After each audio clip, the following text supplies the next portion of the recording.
Today's demonstration, which will be a rough demonstration of a Samsung SCD-6080 HD-SDI analog camera. And it's going to be running off a Samsung SRD 440D. So here is the DVR it's going to be running off.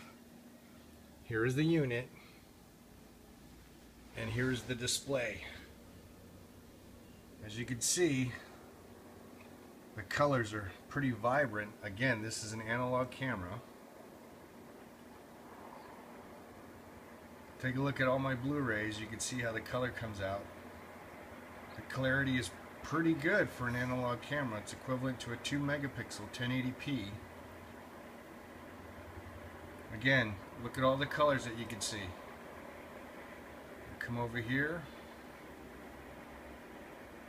Here's my plant. Take a look how that green kind of pops out.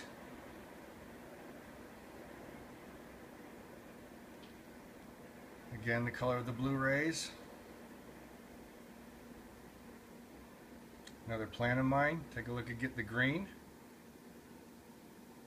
So again, this is a Samsung SCD-6080 HDI analog camera.